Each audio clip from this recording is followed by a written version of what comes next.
What units will almost every single Ork list out there field? I'm guessing that Commandos will feature very heavily.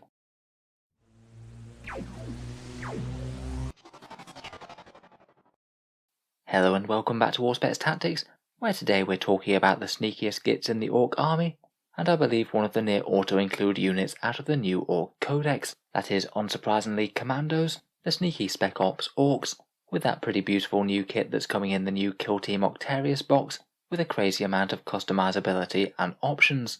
Acting as the Ork Special Forces, the Commandos have always been a surprise to Imperial commanders. It's very confusing when 99% of the Ork army surges forward in a simple but savage horde of violence, then a few oddball mobs do something entirely different, wear camouflage, cut supply lines, and employ some more advanced battlefield tactics. They can severely punish the foe for underestimating the greenskins. It does seem that the same is going to be true in the new Ork Codex though, as what Commandos can do for the points cost is really pretty crazy. In the new Ork decks, Commandos are an elite's choice for the Ork army, only 10 points a model, so 1 point more than standard boys, and 5 to 15 in mob size. Their profile's pretty much the same as the standard Ork boy, except they're just a tiny bit faster with a movement of 6 rather than 5. The standard boys are armed with a slugger and chopper, so we'll be getting 3 attacks at base or 4 in the war, and the unit knob gets included for free. He's strength 5, 3 attacks, 2 wounds and leadership 7. Keywords wise, they have all the ones that you'd expect.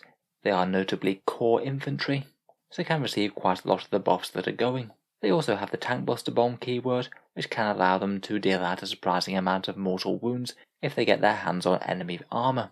Sluggers and choppers are already quite decent equipment. We'll go over all of their other many and varied weapon options in a second, but their special rules are just incredibly good for that 1 extra point over the standard boys. They have the standard here we go, mob rule and war, but then there's a trio of other really powerful ones that are all great in the right situation. First up, they get forward deployment, so basically the standard scout style rule where they set up outside 9 inches of enemy models and the enemy drop zone. This rule alone cements them as being a really strong choice for the Orks, as in the vast majority of other codexes you have to pay a fair amount for any of these units with this ability. For example, Admech have to pay for infiltrators, and they'll cost you 85 points for the unit, and Drukhari have to pay for mandrakes, which are 15 points per model and 75 for the unit. The fact that Commandos get to set up in the middle of the board for just 50 points is crazily powerful all on its own, and sometimes just move blocking the enemy army for a turn could easily be worth the 50-point investment. That alone makes them crazily strong, but their other rules just make them do so much more. The next one that's also incredibly powerful is Sneaky Gits. This one gives them +2 to their saving throws if they're in cover, which means that if they can grab some light cover, then in combination with that, they're going to be saving on a 3+ save. That really is pretty insane on top of a toughness 5 profile, and unless your opponent can engage them in melee, or ignores cover on their basic guns, then they're going to be a massive pain to shift. It means that with Commandos you will have to properly think about using terrain to its maximum advantage, as the difference between a Commando squad in the open and one that's towing into cover is absolutely enormous for how easy they are to kill. Finally, their last special rule, Throat Slitters, means that if they're within 1 inches of a terrain piece, then they get +1 to wound on the enemy in melee.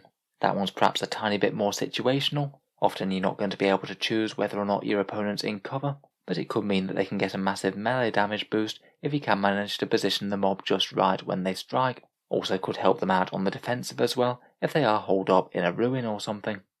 Between the 3 of these, forward deployments, massive durability boosts when they have cover, and massively extra melee damage in the right situation is absolutely crazy in combination for just 1 point extra, and I believe that it's really going to get them taken a lot in competitive Ork lists. Moving on to take a look at their Wargear now, I would stress that the bare bones squad at just 50 points is incredibly tempting all on its own. As we've said, 50 points for a forward deployment unit is absolutely great. Next, the rest of the Wargear options are either a couple of choices on the knob, and then all of the other crazy things that you can take, which are really quite a lot of options, are only unlocked if you take 10 models in the mob. For the knob though, you can either take a big chopper or a power claw, both of which weirdly only cost 5 points. On the standard boys mob the big chopper's 5 and the power claw's 10, but it does appear in the new Ork Codex both of these appear to cost 5 for the Commandos, making me think that the power claw is probably the way to go here, as you get the massive strength 10 and AP -3, and it doesn't cost you any more than the chopper. Seems like quite a nice way to make the unit significantly more threatening for only a few points. Otherwise, as I did predict when we saw the options that you could take on the unit in the preview, there's a massive bullet point list of things that you can take on them, all of which are one choice per 10 models. In theory, you could spend a lot of points and give them all sorts of crazy upgrades. First up, there's a big shooter for 5 points. Might be a little bit more valuable on these guys than other places, just because you're going to be getting into Dakka range quite a lot easier. Still doesn't seem enormous bang for the buck though. The Breacher Ram is a strength +2, AP -2 and damage 2 weapon. It also ignores cover in melee, and that one will cost you 5 points. Doesn't seem like too bad an upgrade to me if you are kitting out the squad for close combat. That should hopefully breach a Space Marine quite well. Next up we have the Shocker Pistol, another 5-point upgrade, a 6-inch pistol with D3 shot, strength 6, AP -1 and damage 1, or D3 if you shoot it at vehicles. Afraid I'm just really not convinced by this one. It is a cool radio pistol thing, but for 5 points it's totally not worth it, as you'll rarely get to fire it. Maybe could have done with being something like a 2-point upgrade, that one. Next we have a Burner, now with its D6 strength 4 hits. That comes at 5 points. Not bad for a small close range shooting buff, but they don't do the cut in flames anymore, which is a bit of a shame. The Custom Shooter is also 5 points for a Dakka 6-4 shooter with strength 4, AP 0, damage 1. Seems a bit on the pricey side for me. Even in Dakka range you're only going to be averaging 2 hits, which is less than the Burner. I was just a bit disappointed that the Custom Shooter wasn't an actual sniper weapon, as it really did look from the model. And finally we have a Rocket Launcher for 10 points. I'm not sure it's really the best bang for your buck, to be honest, as I think it's really quite rare that the unit will want to stay still, so you're going to be getting some fairly inaccurate fire out of it. Overall, out of these, the Power Claw does seem like decent value, and maybe out of the 10 model upgrades, the Breacher Ram is probably my favourite, adding a bit more AP and higher damage to the unit. It combos quite nicely with their Throat Slitters rule, though I'm not entirely sure how you go about slitting someone's throat with a Breacher Ram. I'm sure the Orks would find a way. Otherwise, there's the 2 fun model upgrades that you can give to the Kommandos, the Bomb Squig and the Distraction Grot. The Bomb Squig does seem like pretty much an auto-include upgrade on a big squad, though sadly you can only include him if there are 10 models or more in the unit. You roll the dice and on a 3+, a unit within 12 inches suffers D3 mortal wounds, on a 3+ normally, or on a 2+ for vehicles, and you can't target aircraft. Usually that's going to be very good value.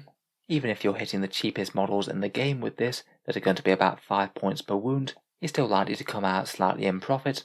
Never mind if you happen to be hitting something that's incredibly durable, maybe a Death Guard Terminator or something of the like. Kind of a shame that these guys are tied to 10 model units though. It'd be quite fun to spam them on small 5-man mobs. The other fun model upgrade is this amazing Distraction Grot for 10 points. Like the Bomb Squig, he's not a model with a stat line, and functions as a once per game melee damage boost, where presumably Mr. Distraction Grot jumps in, makes a massive spectacle of himself, before the rest of the mob gets stuck in and butcher the enemy that are distracted by the grot. It basically triggers the mob's Throat Slitters rule, giving them the +1 to wound, even if they're not within 1 inches of a terrain piece. That means that if you were usually wounding Space Marines on 4s, you'd now be wounding them on 3s, or if say you were going after a tank that you were wounding on 5s, you'd now be wounding them on a 4+ with choppers. For example, on a maxed out mob with just sluggers and choppers, you'd average around about 5 dead Marines or 6 to 7 wounds to a standard vehicle. With the Distraction Grot in play, you'd get around about 6 or 7 dead Marines or about 10 wounds to that same vehicle. If you do manage to make a charge on a unit that's going to feel the difference, this 10-point upgrade will most certainly pay for itself. I don't really think that this one matters too much that it's locked to greater than 10 models, as really you wouldn't want to take him in a 5-man squad anyway. Overall though, both of these guys do seem pretty usable, which is really quite nice as the models are just so cool. So how can we get more out of our Kommandos then? First up, they will certainly benefit from the War rule, kind of incentivizes you a bit more to have a standard war boss or Gazgul, and they both like the extra attacks and the advance and charge, particularly if you did go quite heavy on the Kommandos and called the War first turn, you could get really deep into the opponent's deployment zone straight away. Having around about a 16-inch charge threat range on these midfield deploying units is very scary indeed. For the Orky clans, they're really quite usable by most of them as core Ork units. Goths are great with anything melee these days, exploding 6s and extra strength, pretty crazily murderous when you take into account the Throat Slitters +1 to wound. Death Skulls is really quite nice to give the unit OBSEC, and you could use that reroll on either maybe a rocket or a claw. Blood axes are really quite nice for them in the lore. The auto cover outside 18 inches should mean that they get a 3+ save in the open against long range weapons. They've got options to either fall back, shoot or charge, and of course they synergize very nicely with boss Snickrot, head of the Kommandos, who can set up forward with them and also give them a +1 to hit in close combat.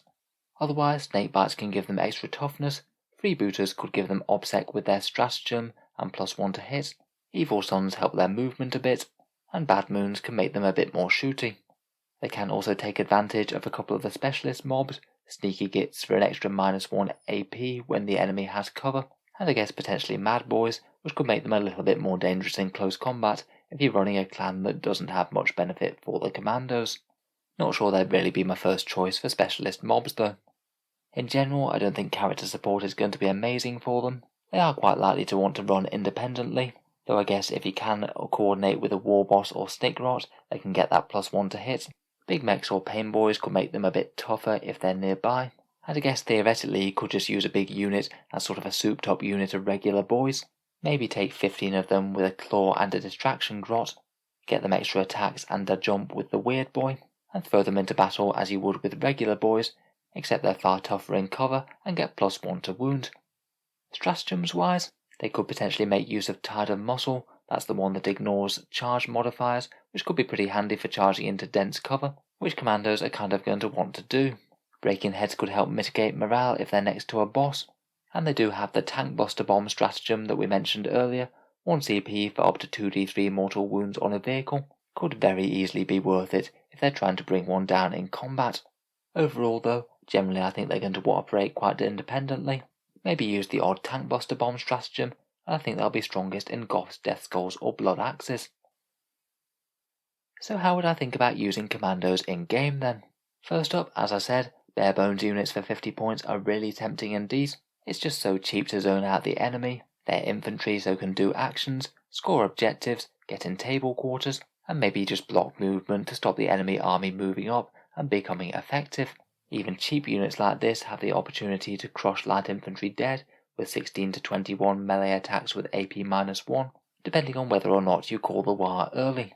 They're also painful to shift in cover with a 3+ armor save essentially, and you could perhaps even use small units like this to cover home objectives perhaps. Being that tough in cover is really nice indeed, and they could get that all the time if you do happen to be Blood Axes.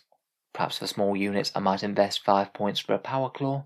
It just depends whether or not you want to be truly expendable, incredibly low value units that are going to punch above their weight, or if they're going to try and be a bit more ambitious and be a bit more of a genuine melee threat. I think that seems like an unquestionably strong use of them, but I also think that they could work in big units as well if people do want to build around them a bit. Having 15 Orks threatening a first turn charge could certainly ruin the day of quite a lot of frontline enemy units. Getting access to a bomb squig and the distraction grot are great, and as I mentioned, you could just see these guys as regular boys, just a tiny bit more expensive, but with the crazy powerful options of +1 to wound with their grot, forward deployment, and the extra toughness whenever they can get cover. In general, I think that the shooting upgrades are just a bit subpar. Perhaps the burner seems like one of the most tempting ones, but I'm not sure I'd go all in on a big shooty unit with loads of upgrades. Overall, I just think that the Kommandos are an incredibly competitive Ork unit. They're going to see play in a ton of Ork lists, and I quite like the way that they have such a heavy reward for using terrain well. It's just going to make it far more meaningful in game, and I think someone who uses Kommandos intelligently is going to get far more value out of them than someone who doesn't think about their positioning at all. Overall, cool rules, fun models, and they look like they'll be really fun to play with. Let me know what you think of the rules then down in the comments. I'm sure they'll be very popular amongst Orky generals. How would you use a unit if you included it in your list? If you've enjoyed the video, then feel free to subscribe to Auspex Tactics, or I'll certainly keep the regular Orky content coming. Certainly looking forward to covering a fair bunch of the other new units in the next few weeks. If you've enjoyed the video, I'd just like to mention one way that you can help support the channel, and that's through my Patreon page, which is down in the video description. Making all these videos does take a fair amount of time, and if you'd like to support me creating more, then that's the place to do it.